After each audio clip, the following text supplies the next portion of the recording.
माझं नाव गिरीधर भजगुजे, अध्यक्ष विदर्भ विकलांग संघर्ष समिती आणि या मोर्चाचं प्रमुख मार्गदर्शक. दरवर्षी मागील 15 वर्षापासून अपंगाचा मोर्चा काढत आलो.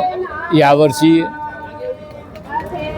फक्त पहिल्यांदाच असा विचार आला की शासनाचं अभिनंदन करावं, कारण की शासनानं बरेचसे GR अपंगांच्या फेवरमध्ये काढले होते, परंतु त्याचं इम्प्लिमेंटेशन नाही आहे. त्याच्यामुळं हात थोपटण्यापेक्षा हात थोडा जोरात ठेवलेला बरा, कारण की 2,500 रुपये शासनानं जरूर केले दिव्यांगाचे, परंतु अजूनपर्यंत बऱ्याचशा दिव्यांगाच्या खात्यामध्ये पैसे आलेले नाही आहे. प्रत्येकाला 1.5 लाख रुपये म्हणजे 1,500 रुपयेच पाठवण्यात येत आहे आणि बाकीचे जे 7-8 महिन्याचे पैसे आहे हे गबन केले जात आहे.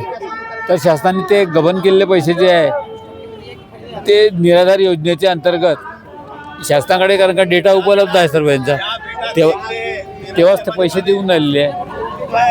तर त्या खात्यात ते लवकरात लवकर पैसा पाठवू शकतात. शिवाय ते जे आम्ही गेल्या 14-15 वर्षापासून गठई कामगाराची 8x8चा शेड आहे ते गठई कामगाराप्रमाणे मिळालं पाहिजे, कारण की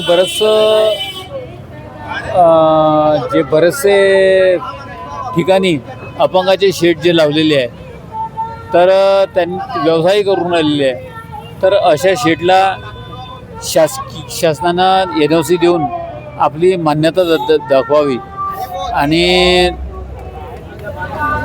जे वयाची अट जे घातली आहे कॉर्पोरेशननं व्यवसाय करण्यासाठी, जे 45 वर्ष जे आवश्यक आहे, तर ती वयाची अट जी आहे ही रद्द करावी, कारण ते करू शकत आहे. कारण का पहिले वयाची अट नव्हती, 50 ते 54 वर्षवाल्यांना त्या योजनेचा लाभ मिळाला. तर आता जे आहे ते वयाची अट रद्द करून लोकांना, आमच्या अपंगांना 2.5 लाख रुपये म्हणजे देण्यात यावं, अशा आमच्या काही प्रमुख मागण्या आहे.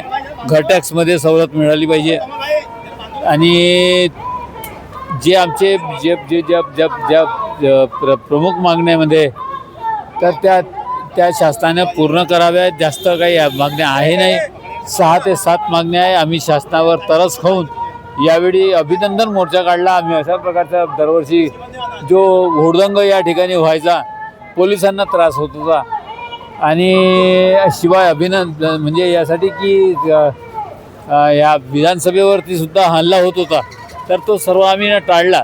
आम्ही यावेळी कोणत्याही प्रकारचा हमला हुडदंग करणार नाही. तर आमच्या या राज्याचे जे राजस्व मंत्री आहे त्यांच्याकडे जर या वक्तव्याच्या माध्यमातून जर आवाज जात असेल तर त्यांनी स्वतः पहल करून या ठिकाणी मोर्चास्थळी येऊन आम्हाला भेट द्यावी आणि आमचा मोर्चा इथंच स्थगित करावा.